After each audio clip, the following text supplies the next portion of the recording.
Hello everyone, it's Open House Thursday. Welcome to Your View. I am Morayo Afolabi Brown. As always, I have the ladies. Hello, Waike in the building. Joe, good morning. Good to see you. It's good to see you too. I like the good purple. morning, Obiajulu. How are you ladies today? Very well, very well. I was made to do a photo shoot yesterday for my birthday, and it was a long day. I got home 10:30. I was like, I didn't know these things take this long. I mean, Tokwe has been hounding me for photo shoots for the past how many years. I said if there was Tokwe, I'll just go Tokwe Miushemu, I'm done. But this person, I just kept quiet. I had to humble myself yesterday. I just kept quiet.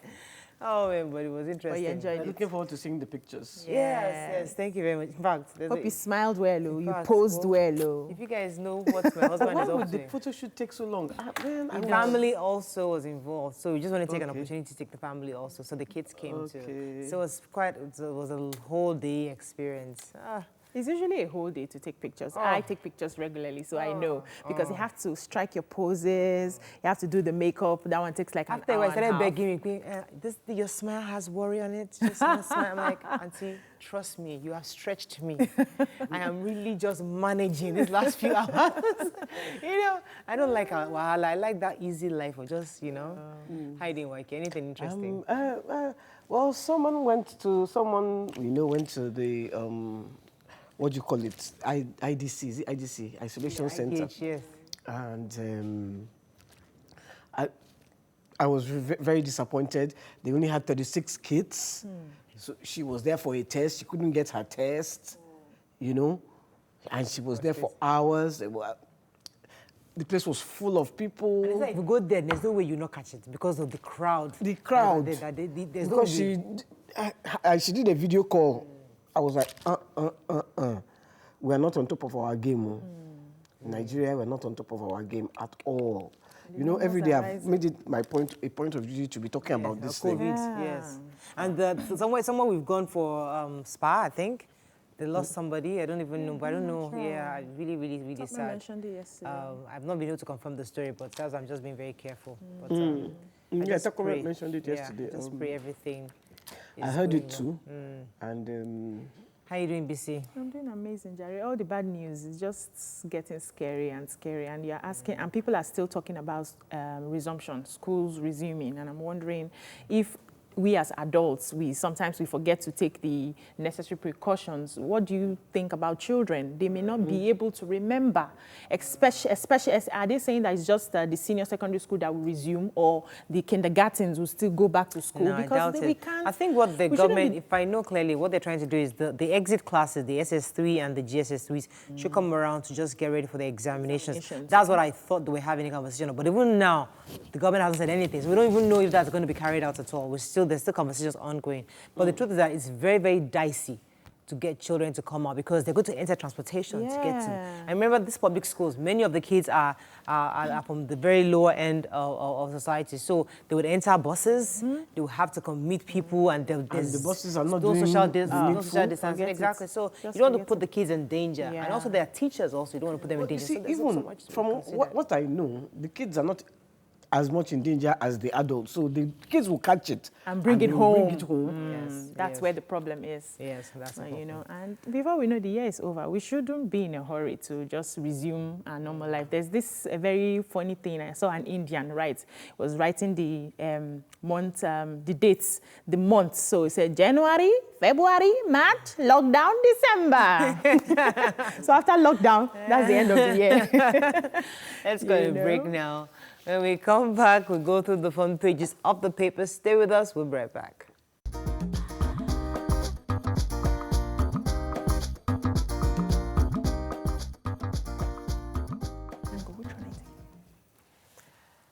Okay, let's start with the Punch. NWC threatens to boycott NEC as Buhari back-sacked Gaidam. Alleged rape, lawyers knock police for shielding the Banj. Trader arrested for jumping into Ogun River, released for psychiatric tests. Lagos arraigns cousins for killing the masked MD's wife, Benedict. Obaseki favored as 2,229 delegates elect Edo PDP candidate today. Buhari others felicitate with our governor of Lagos State for his birthday. Amotekun Corps seizes 42 cows for destroying Ondo farmlands. Federal Executive Council approves 2.3 trillion stimulus plan. And Nigeria won't get into street fights with Ghana, says presidency. Lots of story. Let's take the human interest story. Let's start with the bunch. We have to there. No, I was going to start with the Maersk MD. No, the man that jumped into the river. Oh, yeah, go ahead. Yeah, he had left his house. His name is Oyedele, 36. He's a cloth seller, 5 children and a wife. And he left his house with insecticide, and they saw him. And he actually even jumped into the river. Because, you know, the first part of the story is as if he didn't jump. They rescued him, and then they took him to the police station. And the police said that when he got there, he was very violent. And he was violent, gone, and... Wanted to die. So they've released him now to his family, that they should take him for psychiatric evaluation. Okay. I want to take the Deban story. So a civil rights organization have written to the police. They were really very upset, saying that after the allegations were placed on Debanj that he allegedly raped a girl, they noticed that Debanj was being given preferential treatment. And so the girl was arrested. That's somebody who's supposed to be the victim. And as investigations continued, they realized that the girl was actually arrested and she was put in a cell like a normal criminal. And at the end of the day, when she was released to the Debanj and his boys, and they intimidated her for a very long time. Wow, so this civil rights organization are saying that they applauded the IGP for saying that the case should be thoroughly investigated, but they are saying that more needs to be done so that people who are actually victims can come out. Yeah. No matter I was going to take the Maersk MD's way, because we took that story when it happened, that her husband was also stabbed, but he survived. Yes. So 2 cousins, actually. One was an electrician, and because he was known in the estate, they allowed him in, and that's where he killed Never took light. Never took light, and then they he came in to sort out electricity issues. But I'm happy they've been arraigned, and obviously they're going to get... It was a really terrible thing. They actually raped the woman before they killed her. And used the pillow to suffocate her too. Used the pillow. Allegedly did that, at least until they are convicted. Moving on now to The Nation. Sage to Buhari, don't attend Gaydam-led NEC meeting. World Bank okays $750 million IDA credit for Nigeria. FEC approves 2.3 trillion naira stimulus plan for economy. Obaseki and others battle for Edo PDP ticket. And police parade woman who hid arms in rice bags. Okay, I'll take the major headline, but let's take one more other story. Okay. So are you taking the police? No, you take I was going to take, Mariah wants to take it, no problem. Okay, so 3 women yesterday were paraded at the Special Anti-Robbery Squad, that's SARS, in Abuja, because they attempted to they actually hid 818 rounds of live ammunition from Kano State to Bayelsa inside half bag of rice. So according to them, by the time investigations started, one of them is married to an army officer, and that was the person who provided the ammunition that they were taking to Bayelsa. So he's been picked up. The army are handling the investigations on that. The women have been paraded. There were 3 of them, and they were trying to, so they didn't know that they had already been tailed. So they were trying to, you are going to get to the park and hand over to the other person. While they were doing the handover, that was when they were nabbed. Yeah. Okay, let's take the major headline. Professor, according to The Nation, Professor Sage, who is the chairman of Presidential Task Force, was advising the president that it is absurd for him to actually attend the NEC meeting being called by Gaydam because he was advised to support Gaydam, who is actually the Deputy National Secretary of NW, of APC. And he was saying it's absurd for him to be the rightful, because according to the presidency, he's the rightful person to become the chairman of the National Working Committee. And according to the report, Presidential Professor Sage was saying that what he was leaning on was the ex parte order by the court back in March, which has since expired. And there are other vice chairmen, deputy chairmen that could have become chairman of the party, chairman of the National Working Committee, not Gaydam. So our president is being ill-advised to support Gaydam, according to Sage. So I think that's pretty much the summation of that. Yep. Moving on now to Vanguard. Shock hit APC power blocks as Buhari backs Gaydam. Edo PDP primary court strikes out suit, clears way for Obaseki primary holds today. Nigeria loses $28 billion annually through power shortages, says World Bank. And refusal to confirm Ikpeme as CJ. Primitive and discriminatory. I would like to take that story. Let's take another one. BC, you have another story? Yes, so the World Bank has approved 750 million credits in form of loans to support the Nigerian power sector. They have said that we actually lose 28 billion annually to power shortages. And one of the reasons they are giving us this credit is the fact that they want to improve electricity. From their findings, they also realized that out of the 6 GENCOs, or is it DISCOs now? GENCOs, yes, it's just 2 that are performing. So we have Transcorp Power and Geregu Power. And we are losing more when we don't have stable electricity. Right. So hopefully by the time they put in these funds, we'll be able to have Let me tell you this story that has really caught my attention in Vanguard about the CJ and the church. What happened is that they refused, the lawmakers in Cross River State have refused to confirm Justice Ekpeme as a CJ, the chief judge of the state, because she's from Akwa Ibom State. And they sent the request in twice and rejected twice.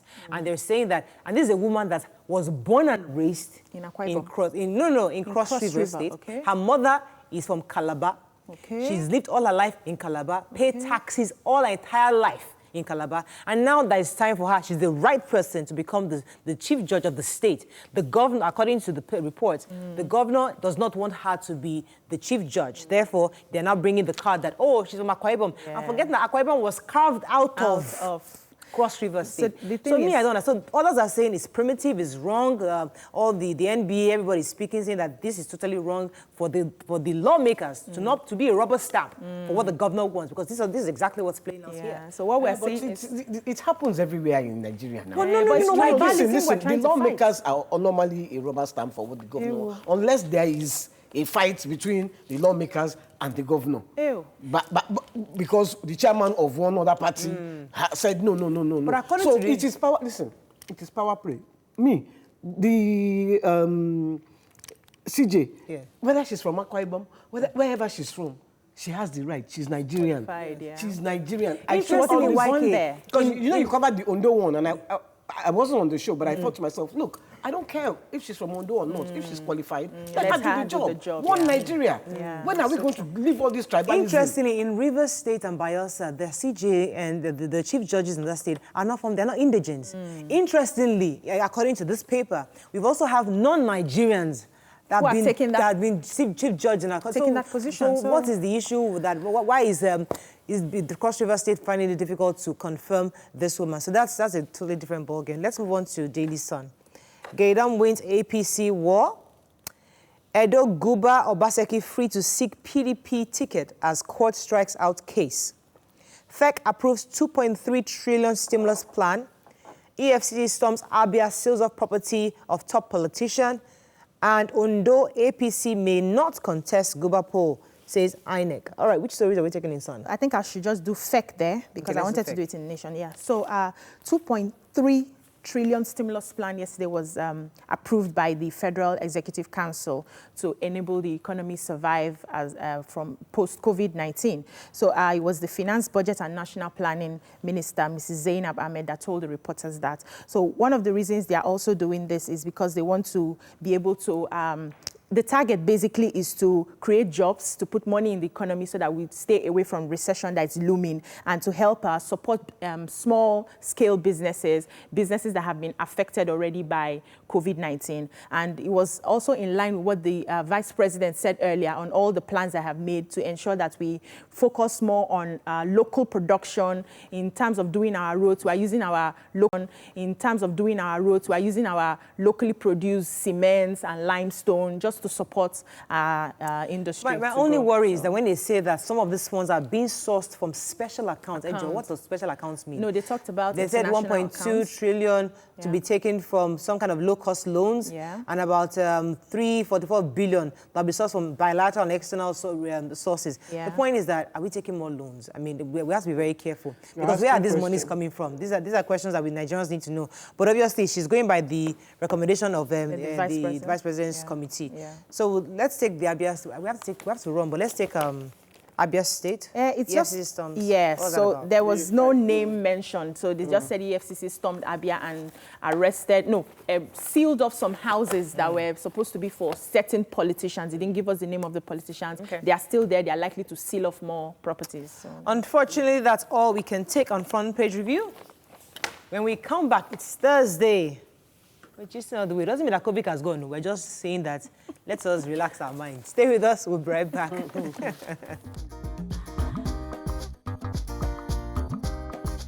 Stay tuned. Your View will be right back.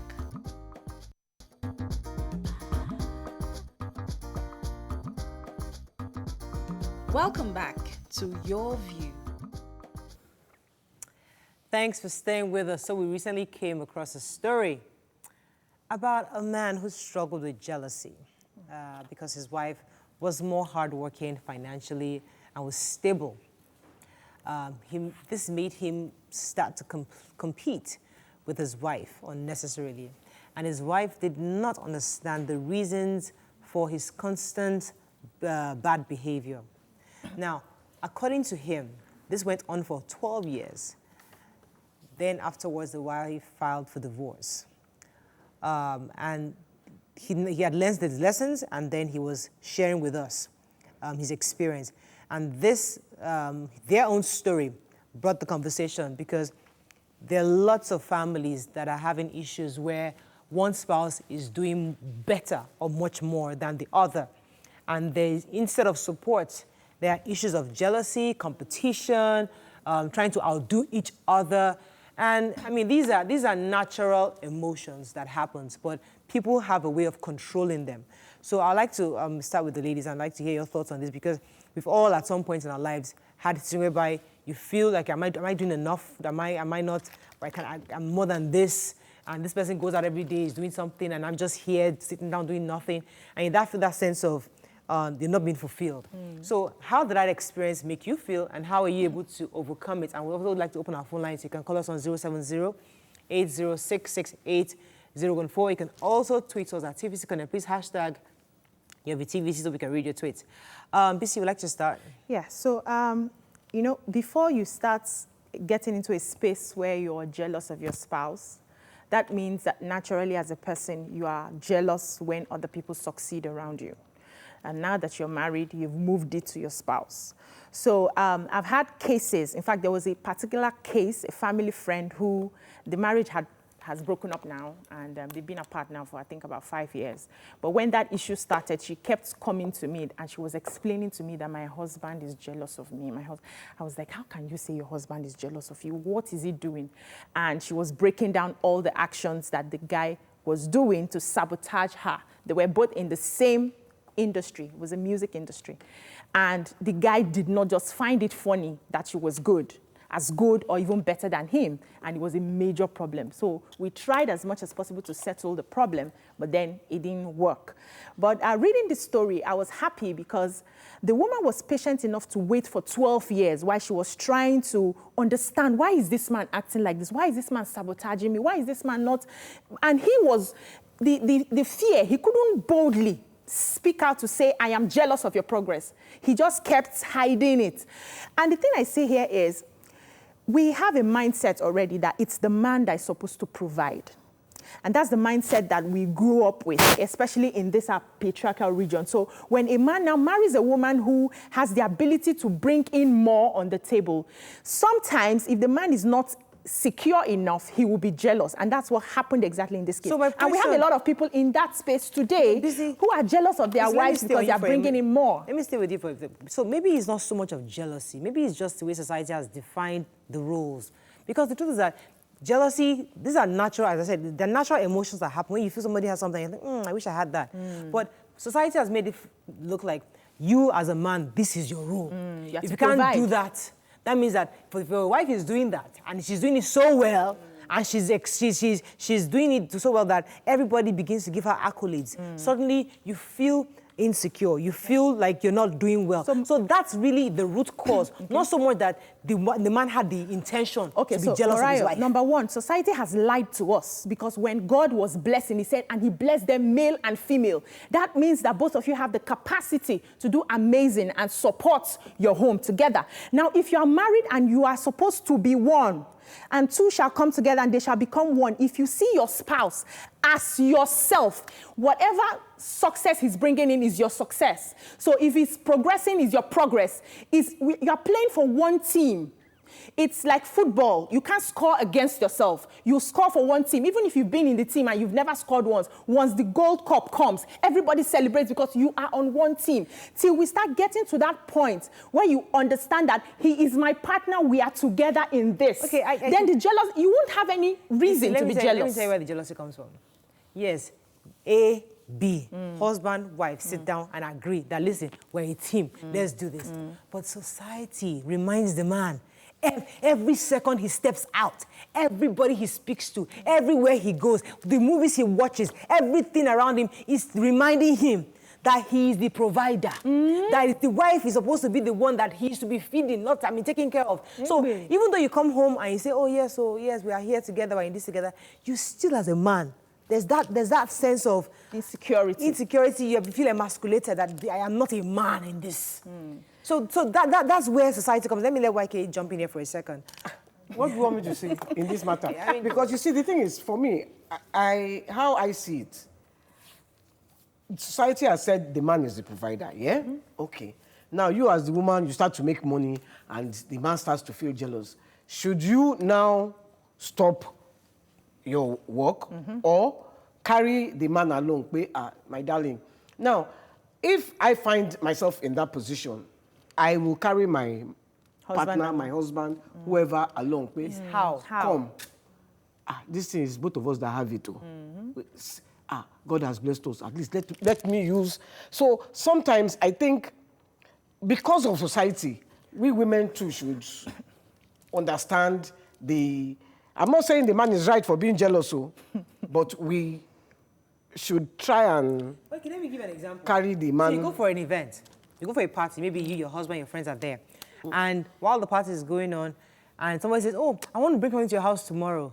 And you say, oh, so I'm going to be at work. They say, oh, no, your husband is always home now. You know?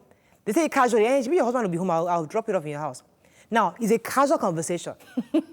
But that sentence alone... Meaning your husband doesn't have a job. Yes, that sentence is very weighty. Background. So you're having a conversation, oh, don't worry, your husband is home, I'll drop it off for your husband in the house. Now, your husband is there at the party. So it's not you as a person understands.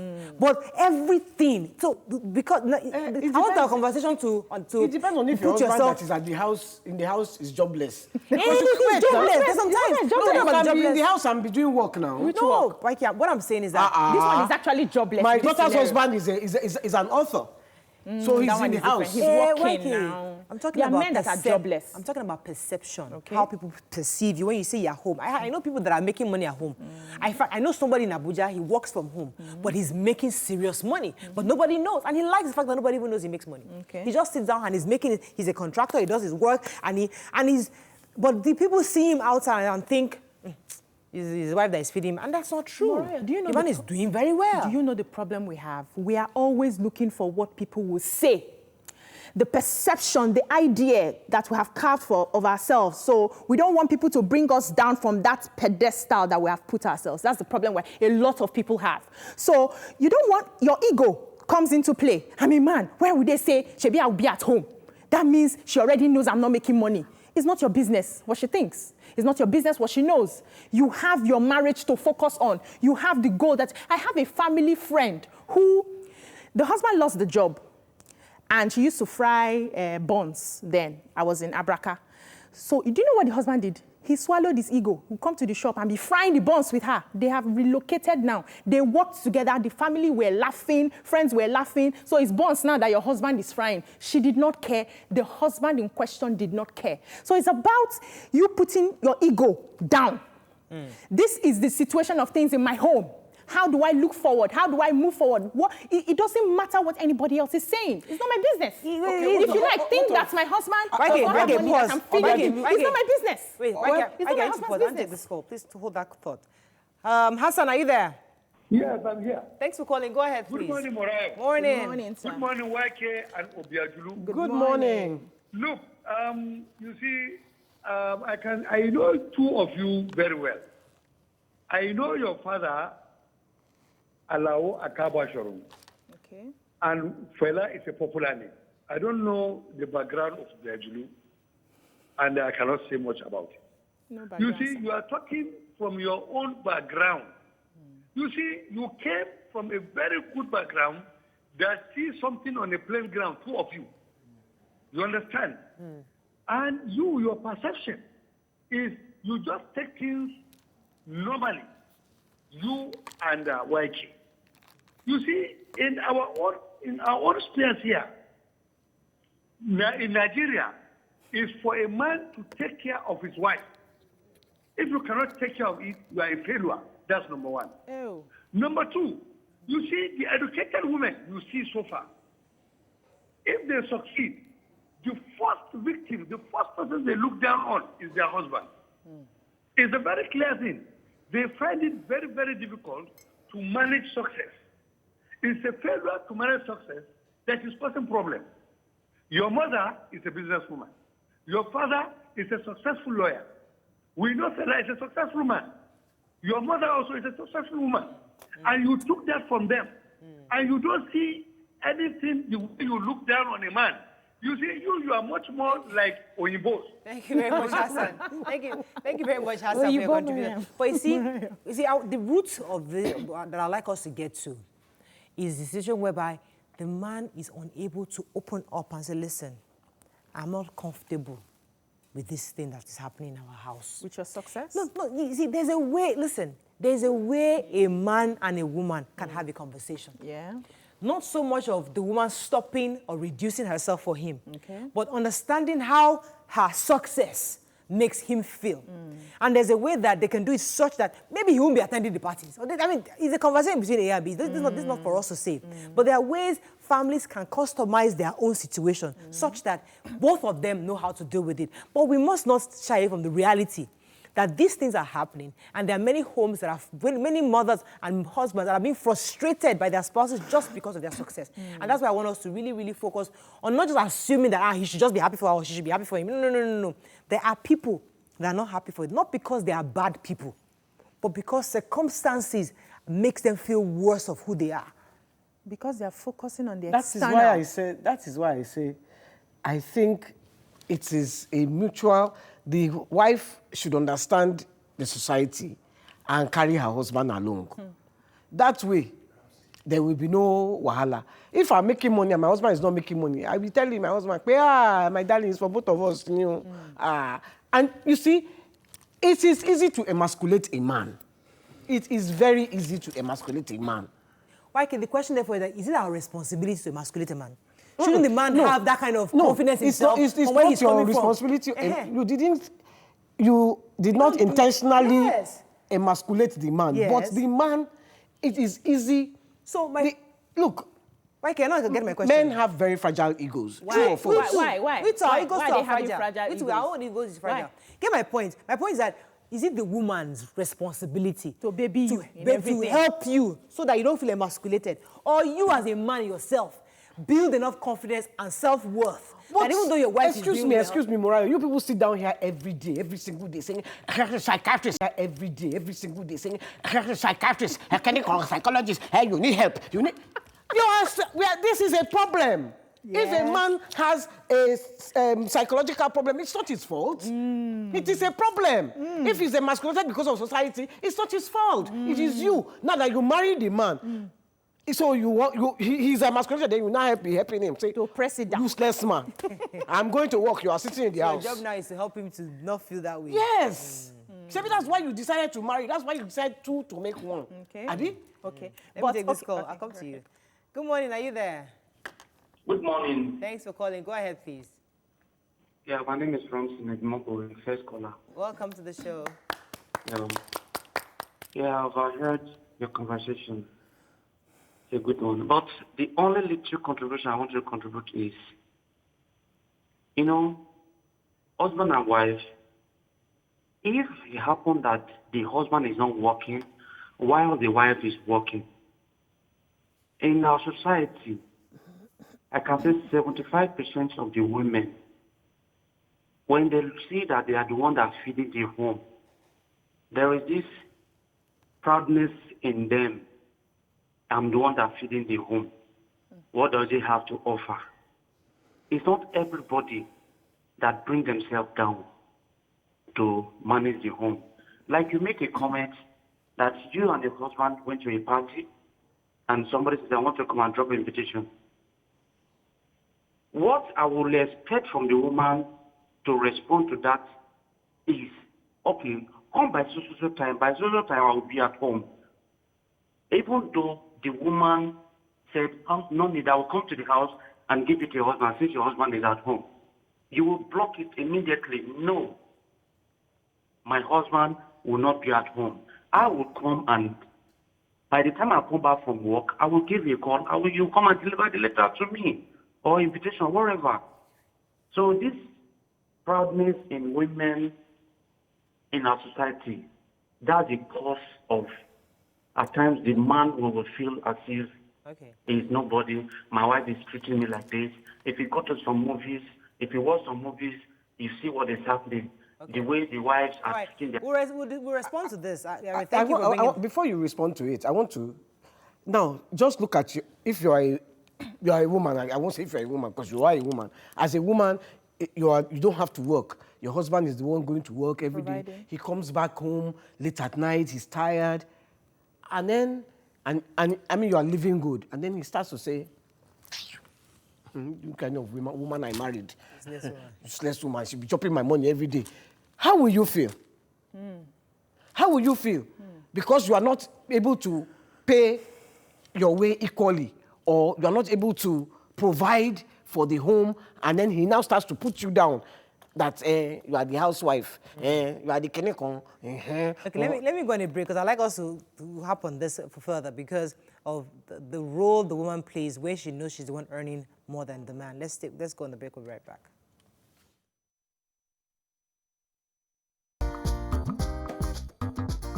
Welcome back to Your View.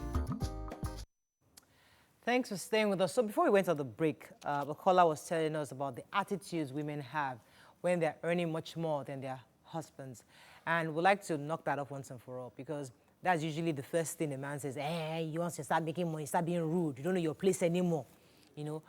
What are your thoughts on this? And YKD also was flipped it and said, if it was a man that was making a lot of money and he comes every day telling the white woman, you're just a useless housewife, you don't know anything, all you do is sleep all day, you're getting all fat and eating my food, how would that make you feel? So it's also that issue of respect for the person regardless. What are your thoughts on, especially when the woman is one that has the upper hand financially, what do you think, or how do you think she should behave in her home? Okay, I think the ones I've seen up close and personal are those ones that even though they are making so much money, you may never know, except you come really close. You won't know. They handle everything and they respect their husbands. And one of the reasons they find it easy to respect their husbands is the fact that those husbands are supportive. Because the ones I've seen, up close and personal as well, who decided to become rude to the man, you're not even bringing anything, why are you stressing me? And because over the years, they have labored and struggled, and their husbands were not supportive. So let me give you a typical example. This woman is doing all the work. She wakes up by 4 a.m. She goes out, she comes back late at night. And when she gets back, nothing, you are home. You insisted as the man that we don't want a house help. Nobody's going to be here, so we are going to do this together. Then she comes home, that's when she starts washing, she starts cooking for you, she starts attending to the children, and she has to wake up, she will not attend to you in the other room, and she has to wake up by 4 a.m. again the next day. So over the years, you see that those women start becoming resentful because they are worn out. They find that they become worn out. And then now it's natural for you to start feeling, I'm even doing everything and this guy's not even helping. Thank you for taking it, because that's our reference. The story we read today, the reference is that happened to this woman. Yeah. But we found out now that there was a bigger issue of underlying issue, not because he hated her or he wanted to really make her suffer, but because he felt I am inadequate. You are in school. You are doing nursing. You are passing. You are doing excelling at work. You are being promoted. Everybody respect. We go out. People respect you. Want to buy gifts for somebody to you, that will buy the. You know, your wife now becomes like this breadwinner, and you as a man you just feel like you're not doing anything, and that is those emotions that compound and make you now say, you know what, I'm going to force you to be the wife that you're supposed to be, not because he really wants that. So it's also an issue of an esteem, low confidence issue on the part of the man. I'll come to you, Wycombe. Let me take this call from Nusa, I believe. Thanks for calling. Yes, good morning. Good morning. Go ahead, please. Yes, I think I'm a practical example of the conversation this morning. Yes. Yes, my wife works in the hospital. I work somewhere else, and she earns more than I do. And for the past 8 years that we've been married, we've not had issues. Any of such issues as to inferiority complex, as to who earns more and who does not. I think it's just a question of mutual understanding between both partners. That marriage is a joint venture, is a joint project. And at times, what you bring to the table may not be 50-50. Yeah. Somebody else may bring higher, and that person may bring lower. But the decision to agree that yes, this is a joint project and we should both cooperate, is what makes a difference. How supportive are you to your wife, sir? Very, very highly supportive. Very supportive. Thank you very much, sir. In this story that you're saying, Murayo, the guy had psychological issues. You don't know that. He said he admitted. He said he felt emasculated. If the woman is not intentionally emasculating you, you have to have some problem. You have low esteem issues. Low esteem means you have issues now in your brain. Now, remember what he said. He said when the woman now says okay, because he moved out of the room, they didn't have sex for 2 years. He started cheating on her. Then she now asked for a divorce, and when his head corrected itself. Jay, I'm about to lose this woman and I love her. Then she now said, he begged her. She says, we'll still sleep in separate rooms. Let's start seeing a counselor. And that is when he now started to say his issues. So obviously, he had problems. And a lot of men have those kind of... You don't know who to talk to. Hey. Half of them, they bottle these things because we do not... allow the men express. And we do not encourage going to see a marriage counselor. In fact, a church will now say, I'm a marriage counselor. Meanwhile, he has not gone to school for it. Not trained for it. So you will now counsel the wrong thing. Let me call this. Tony, are you there? Tony Makinde? Yes, I'm there. Thanks for calling. Go ahead, please. Good morning. Good morning. Good morning. Thank God I got through to you. I'm your viewer, and I've been on since it started. This is the first time I'm able to get through to you. Thank you so Welcome, much. man. I'm so happy. You made my day. Thank you very I much. want to just add my views to the topic. Yes.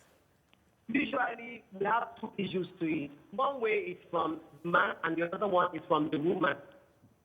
Normally, in African society, every man it's almost like every man is jealous of the woman making it more than him. Like every Nigerian man, especially in Africa, knows the fact that an average Nigerian man, except the one that maybe religion or is just a change man or is not a African man.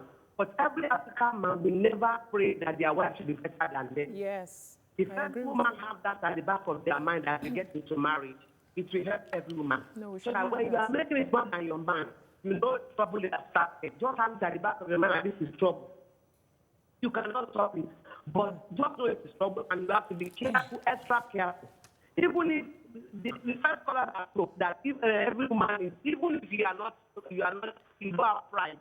Even if you are a woman and you don't have pride, the moment you are making it, your husband will automatically have that notion that you have pride. So what my view is that every woman that is making more than their husband outside there should just know that immediately I start making money and I'm married to especially Nigerian man or African man is trouble. And average African man will think, yes, he wants to, even if you are very humble. So women should be the one to take the bull by the horn, like my big sister, Auntie. I don't know if it's okay to generalize, though. Thank you very much for your call. Mariah, I agree with her because I've seen a lot of things in this my small life. I have counseled a lot of women and men. And I know that, you know, when people are speaking and you are already trained to read in between the lines, you will be able to pick on things that they are not bold enough to say. So even those very successful men and those ones who claim to have a good self-esteem and confidence, when their woman starts making more, there's always this, I'm the man. I should be making more. I'm the man. Because it's been ingrained in our system from the way we raise our boys to tell them that it's the man that should provide. Any man that cannot feed his family is an infidel. Who told you that? Nobody. You were both blessed to have the capacity to do both. So, and it's also a Nigerian, that one is on a separate issue. Let's not go to Bible this morning. Thank you. The other one, I'm happy she went to Bible. Wait, I'm happy she went to Bible. That's on a different issue. I will tell you the story of why that one came out. Let me tell you why I'm happy you went to Bible. Yes. Because it is foreign that the man should provide. It is not African. It is foreign. It was brought through Christianity. I'm telling you the truth. Because in the East, the women go to the market. They go to the farm. I mean, sorry, they go to the farm. Yes. They go and farm. Till today. And they provide. Yes. What are you saying? Yes. So, and the men don't feel emasculated. So when did that change? Please, can I take this call? Thank you. Taiwo, thanks for calling. Hello. Thank you, Jare. Go ahead. Good morning, Mariah. Good morning. We can hear you, Taiwo. Go ahead. Yeah, good morning. Okay, Good morning. What I was talking about, what I was thinking about when you guys came on with the topic is that this thing is actually vice versa. It's two-way sided. It's not just the woman or the man. For instance, I'll use my husband as an example. He had an issue with his work some time ago. And when we even get into a bus, I will have the money. He might not have the money. I'll squeeze it into his hand, or even before you enter the bus, for him to pay so that he doesn't feel emasculated, like she said the other time. The thing is just the way you make your partner feel. So whatever it is that is making men, all the mental challenges they're talking about and all that, it is because of what your partner is making you feel as. If you don't have today, does not mean you can't have tomorrow. We are to help ourselves, not only on one person. So if you don't have today, share with your partner or help your partner to make something of his or our life, and then life goes on. That's my take on it. Thank you. May I quickly respond to that? So there are still men who they have less than you are. You make them feel good. Some women will still hand over their salary to the man to share, and yet the man still finds a way to sabotage them because they feel insecure. Let's not take it away from there. There are still men who feel that I am the man. God has ordained me the head. Yeah. I must be able to provide for everybody here. And if I'm less than that, you cannot succeed more than me. And they go to several ways to sabotage that woman and that woman's success. Hospital. So let's not take it away from that. I think such men should come out and say exactly what the problem is so that they can start finding solutions. Another thing is for those women who start treating their men badly, I think it's a wrong move. And I think you should be able to protect your husband's ego outside. That's why you are in together. So even if you are the ones, there are some that will be whispering to their friends, na me they pay bill, na me they do this, na me they... And when those ones come around, they now give your husband that attitude. And you are not anything. We are just managing you. Yes. I think it's wrong. I think it's wrong. So you're right. Those are the both sides. We have to go on a break because I would really like to stay on this topic, but let's wanted to go see. to that part. Let's talk about that when we come back. Stay with us. We'll be right back.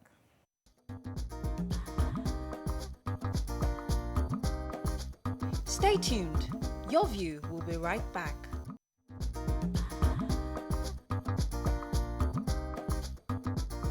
Welcome back to Your View. Thanks for staying with us. All right, I've been thinking in my head that should I share my own story because I've shared it before in the past, but since recently I interviewed my husband recently, and he mentioned something about how he lost his job before we got married and all that. And yes, the first 4 years of our marriage, I was the one doing everything at the time, and he had lost his job before we. In fact, I met him. He didn't have a job, but I knew he was a lawyer, and. He used to have an official car which I was taken from him, and I was driving a Jeep. And he was driving one car like this, they call it Triple J. You can see the whole of the floor. You got, like, there were holes in the car, like it was like really, really. The first time I saw him, I'm like, what in the world is this? I got to sit in this car. I was like, what? I was so uncomfortable. But I got into the marriage because I was looking beyond that. Now, we got married and things were tough in the earlier days. And I remember this certain day that we had a fight. I think I bought mangoes in the house, and I'm sure he's probably watching now. I bought mangoes. I bought like maybe, I can't remember how much I bought mangoes then. I bought them and I kept them in the fridge. I went to work, I came back, the mangoes had finished. Oh, I was livid because I was looking forward to enjoying the mangoes. So, and then I said, what happened to the mangoes? He said he ate them all. And I'm like, why? I bought them. So? But you should have this left over you. I felt like eating them and I finished it. I was angry. See, let me tell you what I saw that in my husband that a lot of men may not have and maybe they can learn from, is that serious confidence he had. Even when he didn't have shishi. My husband will not have shishi. But when you see him standing and talking to yourself, you think that he get the entire, like he owned his presence, his confidence was oozing out, even though he wasn't the one bringing the funds at the time. So that confidence, even myself, my brain had to continually recalibrate, okay, Morel, get your act right.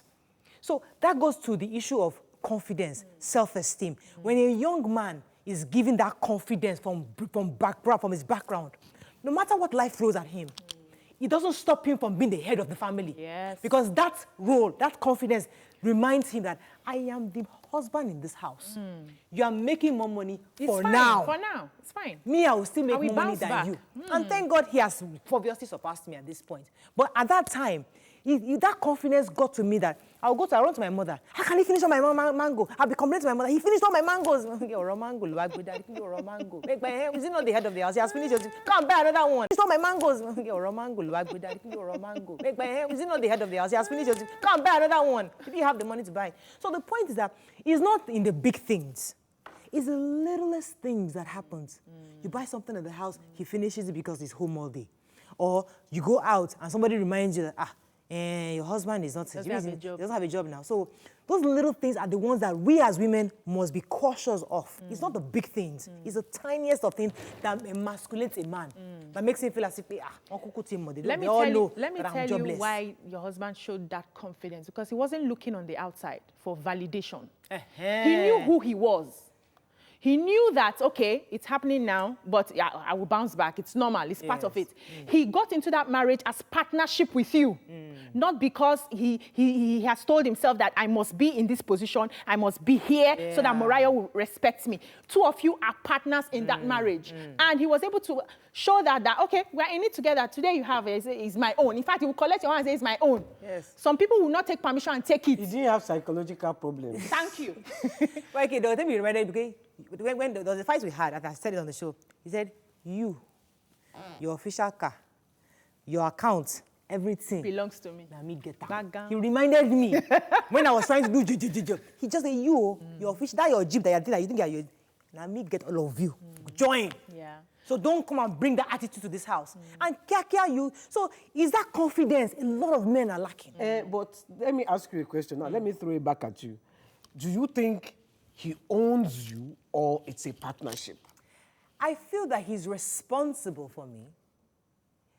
So if you are responsible for something, you are part ownership, you are part... Now, a feminist would not agree with you. Yeah, okay. That's a feminist. A feminist will say that he doesn't own me, that I can walk out of the marriage. I don't think feminists think that way. Are you sure? There are different types of feminism. I think a feminist... Let me tell you what I think a feminist does. A feminist believes in the emancipation of the woman as a person. Regard me as a human being. Equal. First, we are equal human beings. We get equal access, equal respect, equal everything that we even in the office and all that. Even in the house, as a human being, you respect me as a human being, as a man, woman. But our roles as husband and wife are not always equal. But as a person, I respect you because you have that equal standing. You know that feminism came from Oyibo land as well. It's true. And this equal that you are saying, it does not obtained in an Igbo house. That's what they are No, I saying. don't think so. I disagree with you. May I disagree even- with you. Hey! We look at marriages like Denzel Washington's marriages. They're marriages that we see that there's always, listen. Are you in the marriage? YK, Do you know what's YK, happening there? Okay, YK, what I'm saying is that in every organization, there's a hierarchy. Yes. In everything in life, There's a hierarchy. somebody must take the lead. So no matter how much a feminist will tell me, oh, it has to be back to back. Yes, we are all doing this 50-50 as a human being, but at some point, somebody's got to step down pilot, and say, you know what, and the other is a you co-pilot. make the decision. And you, as an African woman, Right. believe that it is you that will step down. You're the co-pilot now. I'm taking my role as the co-pilot. let me- I'm accepting my role as a co-pilot. Let me explain something. Yes. In an Oyinbo marriage, an Oyinbo will say, I will be the house husband. That means he's not going to work at all. She will go to work. He will be the one cooking. He will be Can it happen in an African house? We have it's different not societies, possible. yes. We don't want that. We have different... We're not interested in that. And so that woman, with the when she feminist- comes home, she will stretch her leg on the couch. The man will massage the feet. A feminist don't necessarily believe in that. A feminist is not asking to dominate. Because we have to clarify, a feminist is not asking to dominate. They just want a equal feminist rights. just wants that equality. Treats me exactly as I treat another man. That's what. Go and really look at May it. we even go back to how we started this conversation? Okay, Because there was something YK mentioned that I want to take it back to. That growing up, we had, back in the days, in the olden days, let me use it like that, we had women who were the breadwinners of the home. If you go to places like Warri till date, you still have them. They are the ones who go to the farm, they sell meat in the market. They do more of the things we see the men do in this part of the world right now. And they provide even more than the men. And yet they are able to submit to the men. So I was now thinking about it during the break, and I was asking myself, could it be that one of the reasons things are changing now, where the man now believes I must be the one to provide and succeed more than the woman, is because of monogamy?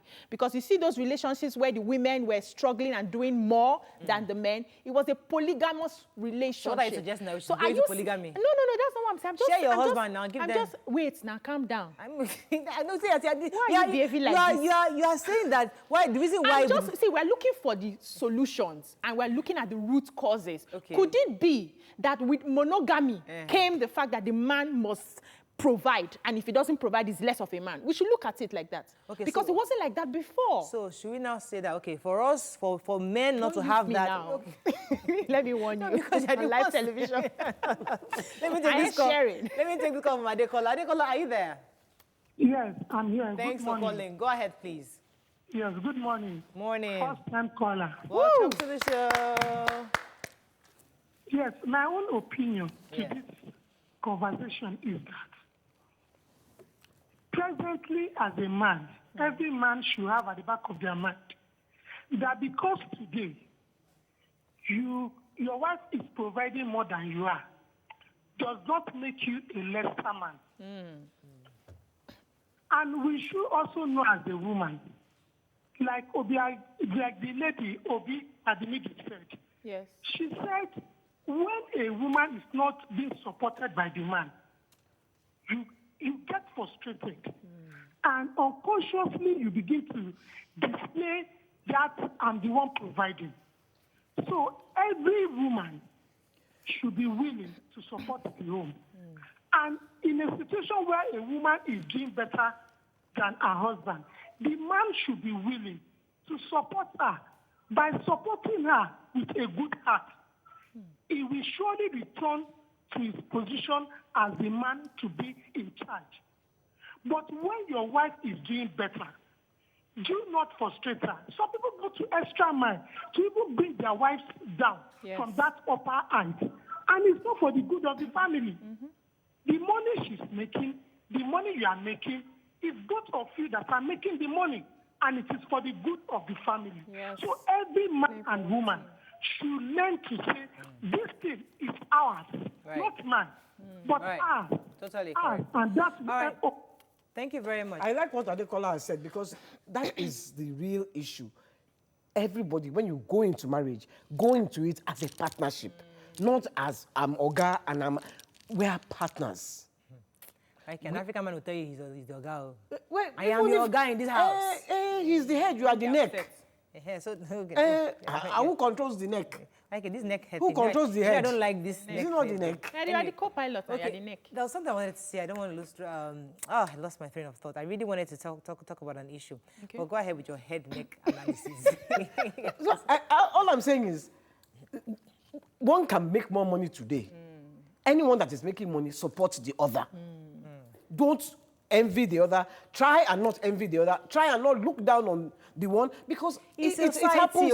Can we change that narrative? It happens with men and women. When the man is the one making the money and the woman, he will start to resent the woman because maybe he's in his office, he has one big woman in his office who is making money, and you, when you come, that one will dress him, can you come to the office looking, perfume will be smelling, oozing on her body. Then you come. Thank you for taking us there. Let me take Juliet. We'll now meet you.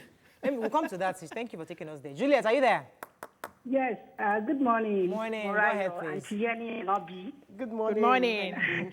Auntie Moraya, I love that hair. That hair you did. Thank very you. Beautiful. Thanks to BC. Okay. Very quick one. What I want to say concerning the relationship, managing envy in relationship, honestly speaking, is in the Bible that any man that cannot provide for his family is an infidel. Not in that context, ma'am. Wait, let her finish. All right. So what I want to say is any woman who has more than the husband should understand that whatever position we are today is God that gave to us. So she should be able to calm down, humble yourself, manage your home. Because there is this stuff we know about. When a woman is under a man, there is a respect to you. Understand? So please, let's try as much as possible to manage ourselves, manage the relationship. Thank you. Thank you. You're May I quickly? Yes. Yeah. We are always taking that part of the scriptures out of context.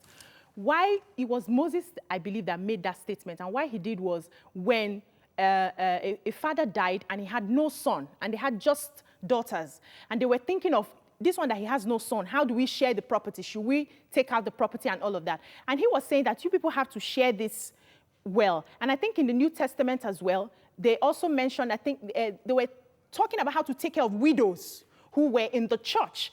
And he now said the men who are the family members, the family heads of the widows in their different families should take care of them, that a man who cannot take care of his family is worse than an infidel. So you don't bring the responsibility to the church to be handling the widows when they came from a family. That's in the context. Yes, so we'd like to take it out of context. Okay. He blessed them male and female. Okay, one thing. Genesis. I've said this thing over and over on this show before, and I'd like to say it one more time. That there was I listened to a message by Ibukun Awushika many years ago, and when I listened to that message, it totally changed my entire perspective. She said something, and I was in church that day. She said, a man's ability to provide is not what makes him a man. That thing, the day I got the light bulb on that statement, it totally changed my perspective. Because the fact that he's a man is a God-ordained role. God put him there as the head of the family. It is an ordained role. He has money, he doesn't have money, he provides, doesn't provide, he makes money. That is a God-ordained role. Women should stop defining their men based on their ability to provide. They are two different things. If he provides, it's good. But his role as the head. Can you, what about the ability to the other room? It's part of the provision. You have to be able to do it there. I just ask. Yes, part of it. But because what if the man cannot provide in the other room? That one is not a man. Sorry. You see now? You see how you have judged him? I am defining that one myself. My own personal definition. Listen. The other room matters. If the man says that, okay, he cannot even do anything for 1 year because he does not even... Is he sick? What has happened? It doesn't matter whether he's sick or not. He just we have a conversation. That was not what I bargained for in that marriage. Are you see? Marriage is you are supposed to is all encompassing. I have spoken to a family that the man admits that sex is not his thing. The woman too? The man and the woman and the man have accepted that other room matter is not their thing. Okay. And they are living happily No, as long ever as both after. of them are happy, so, that's fine. Listen, we always overestimate the importance of this thing. I didn't overestimate it. We sometimes we overestimate. You know that I overestimated it too. We overestimate. I only asked. We make it look as if I only asked. Marriages don't work. It's not true. It's very, very wrong. It depends I only on the asked. individual. I asked that if the man cannot provide in the other room, does that make him a man or a mouse? Me, I said he's a mouse. Me, I said No, you can't say that because some women are confident. Don't face me. Face the person that said it now. There are some women that actually are fine with the fact that their husband doesn't perform in the other room. So because he's a mouse to you, or he's a man to you, does not mean he's a man to me. He's a mouse to me. So we have our own different ideologies and our own different perspectives. Okay, let me ask you this question. So to me, he's a mouse. Let me ask you this. Okay, Obiajulu, okay, today I'm interviewing all of you. Obiajulu, your husband cannot, he loses, God forbid, it's not his portion. So don't even use that kind of thing. Wait. So he cannot provide financially. Then, because he can, then the other room matter, he don't quench. Why will he quench? What's the reason behind the quench? Is it the fact that he can no longer provide? Whatever that the reason. Psychologically, he now quenches. He has to give me one. I don't understand. For that, not able to provide for a bit, I know him is intelligent. He will bounce back. I will support him, and I know he will bounce back. But to quench on he understands the wife he has married. We'll have a conversation. I cannot just quench on this kind of wife. But I wanted to say something quickly. Let's be serious. No, this kind of wife, I don't like it. No. I think it's Taiwo. I don't even remember the name again. Good morning. Are you there? Hello, good morning. Good morning, Kemi. God bless you. Go ahead, please. Yeah. Good morning, Auntie Annie. Good morning. Good morning. Good morning, everyone there, Murayo and Obaji. Yes, go ahead, please. Yeah, please, I really will want us to go back to what Obiajelu said earlier about polygamy. I hope you remember. Yes. Now, I actually agree with you, Obiajelu, because that time, all the women must provide for their children.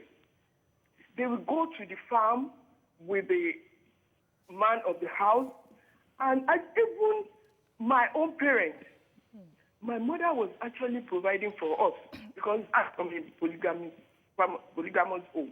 My mother was providing for every one of our children. Why other women were providing for their children too? Although our daddy was working. So it gives, the way men do, but the women they work just because they have to take care of their children. But now, as a man, you need to provide for your home. If you cannot do it, if it's the woman that is doing it, then you have to be supportive. Yeah. Right. I don't think it's a big deal when a woman is providing. Right. Or the man. In fact, some men actually sabotage their wife because they don't want the woman. Thank you very much, Kemi. I'd like to go to the polygamy issue because I know a family. We've discussed this before, but she didn't give me permission to mention her name. But it's a family I know very well. Okay. The man was a polygamist. He had, I think, maybe 3 or 4 wives. He was a rich man in Lagos. And what he did, so I hear you that in your own instance, the mothers took care of their children. This man did not allow any woman to take care of his children. Whoa. Everything that concerned the children was his responsibility. Woman, you can have your own business or buy your own jewelry, your clothes, but they're picking up in school.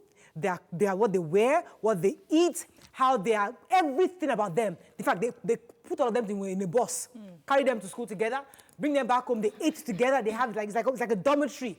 They all have their own quarters. So he was able to organize himself as a polygamist, such that everything that had to do with children, they had pocket money, he would give the women money for his children. They had their own personal business. So it depends on the family. I'm also a product of a polygamist family, and my father took responsibility when the days were happy. But there was a point where things got really tight, and my mother took it up. My mother practically was sorting me. Things got really tight, and my mother took it up. My mother practically was sorting me because I came 12 years after my older brother. So during that time, things were a bit hard. And my mother was handling things then. So it depends, you're right, it depends on who is financially stable at the time. But we must respect whoever it is that is doing it per time. I think I have a call. I have to go on a break. Go on a break when we come back. Okay. break. We'll be right back. Welcome back to Your View.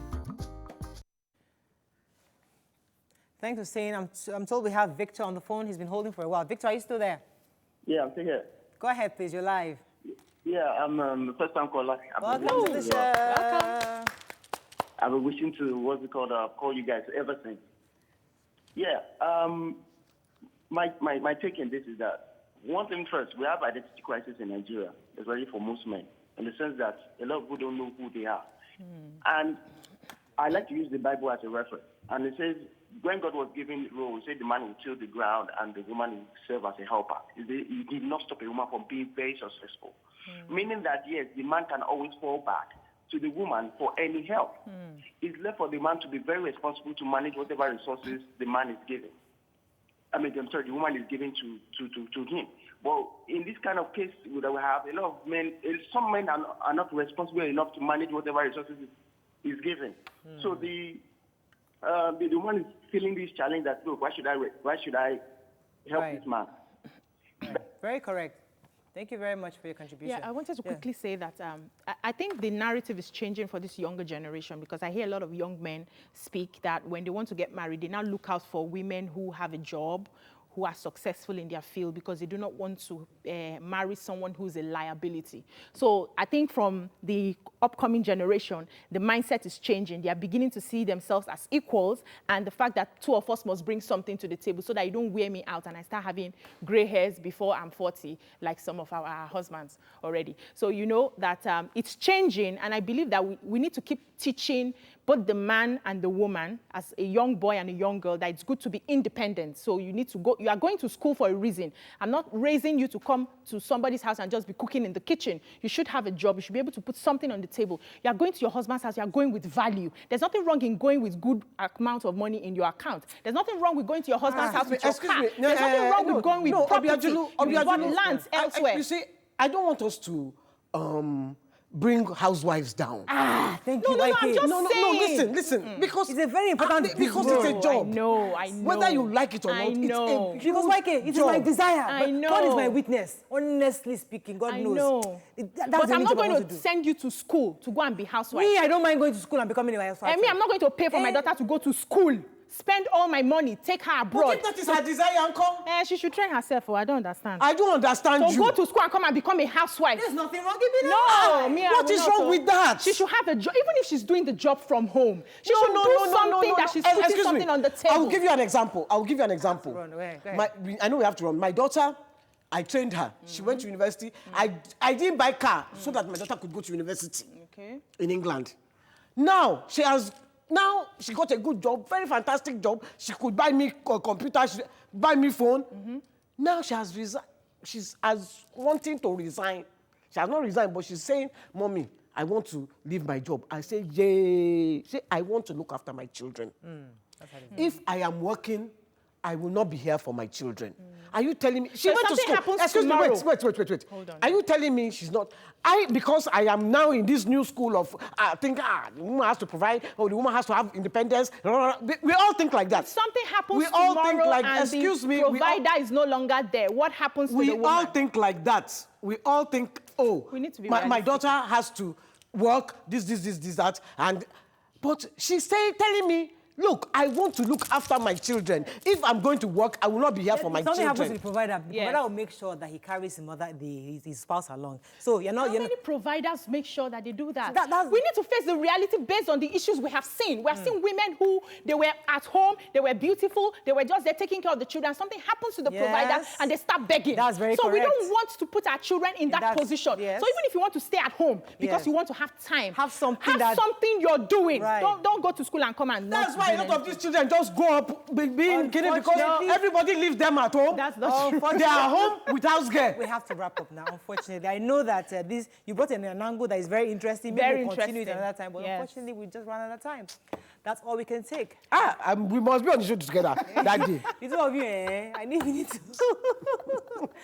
Hope you guys don't forget. COVID hasn't gone, no. Yes, so COVID is very where is that sanitizer? No, we are all here, still COVIDing around. Please protect yourself. I beg you in the name of God. And just don't pass my sanitizer like that. You okay? Bye-bye. See you tomorrow.